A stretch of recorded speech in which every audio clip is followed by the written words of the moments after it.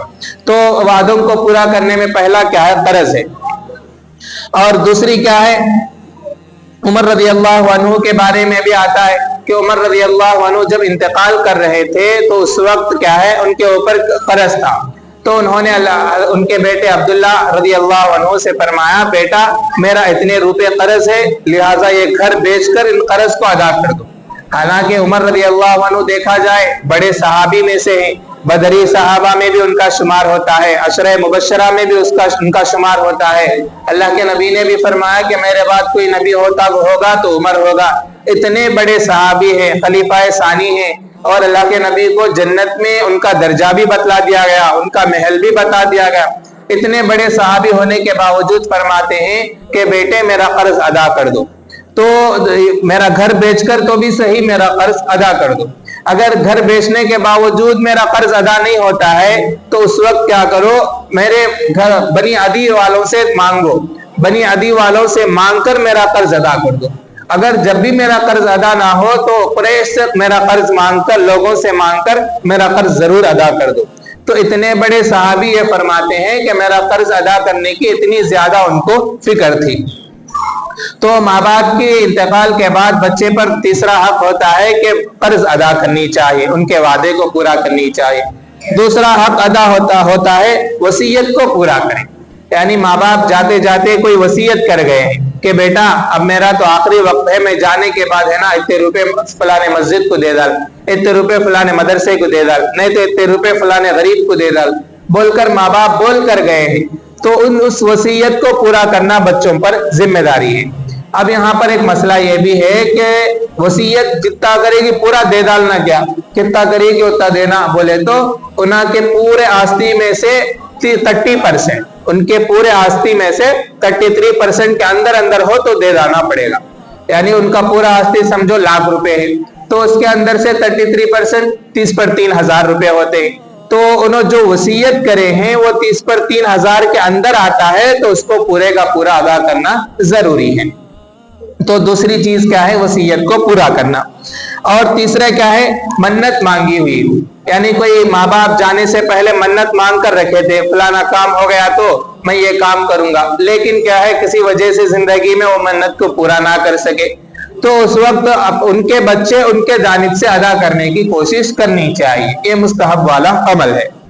اور چوتھا کام کیا ہے؟ نماز قضا، نماز قضا اور روزہ وغیرہ ہے، اس کو پورا کرنے کی کوشش کرنا، یعنی یہ نماز پڑھ کو پہنچانا یہ ہونے والا کام نہیں، ان روزہ رکھ کو پہنچانا اس کا کام نہیں ہے، بلکہ ماں باپ انتقال کر گئے، جاتے ہوئے باپ نے بول کر گیا کہ بیٹا میرے اوپر اتنے قرض ہے، اتنے نماز قضا ہے، لہٰذا تو میرے جانب سے نمازوں کا فدیہ دے دے، یا میرے جانب سے اتنے روزے قضا ہے، ان روزوں کے فدیہ دے دے۔ ماں باپ بول کر گئے ہیں تو تب تو دینا ضروری بنتا ہے، اگر نہیں بولے ہیں تو اگر بچے اپنے جانب سے ان کا حق ادا کرنا چاہتے ہیں تو ضرور ادا کرنی چاہیے، اے بچوں پر ماں باپ کا حق بنتا ہے، تو ان کے نماز کا فدیہ دینی چاہیے۔ نماز خالی ان کے جانب سے میں پڑھ ڈال تم، ان کے جانب سے میں روزہ رکھ ڈال تم بولے تو چلتا نہیں ہوگا۔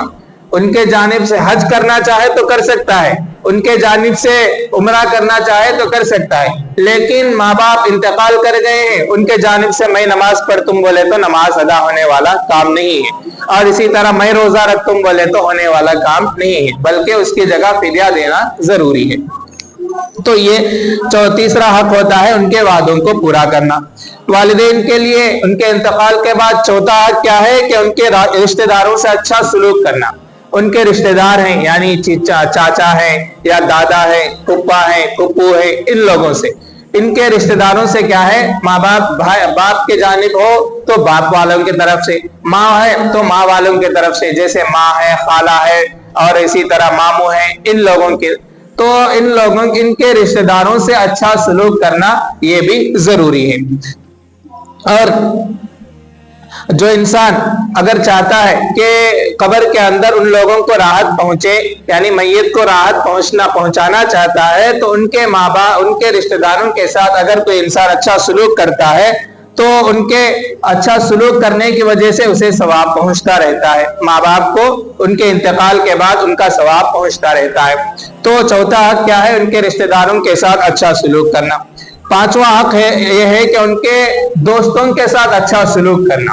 ان کے دوست ہیں، یعنی باپ کے فلانے میرے ابا کے دوست ہیں، میرے ماں کی فرینڈ ہے، جس طرح کہ اللہ کے نبی صلی اللہ علیہ وسلم کے زمانے میں بھی اس طرح اللہ کے نبی نے ان کے بیویوں کے دوستوں کے ساتھ بھی اچھا سلوک کیا کرتے تھے۔ ایک مرتبہ اللہ کے نبی صلی اللہ علیہ وسلم کے پاس ایک بڑھیا آئی تو اللہ کے نبی نے ان کا اچھی طرح خاطر تواضع کیا، ان کے لیے جو بھی ضرورتیں تھی پوری کی۔ ان کے جانے کے بعد لوگوں نے پوچھا، صحابہ نے پوچھا کہ عائشہ رضی اللہ عنہا نے پوچھا کہ عورت کون ہے؟ تو اللہ کے نبی نے فرمایا کہ یہ خدیجہ کی سہیلی ہے، سہیلی مطلب ان کی فرینڈ ہے۔ تو ان کے بیوی کی فرینڈ کی بھی وہ حقوق ادا کیا کرتے تھے اللہ کے نبی صلی اللہ علیہ وسلم۔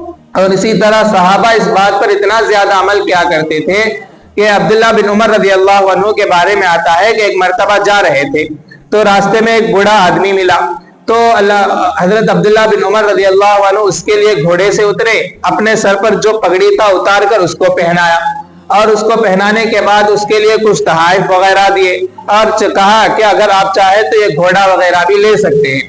تو اس آدمی نے منع کیا، اس کے بعد وہ آدمی آگے چلا گیا۔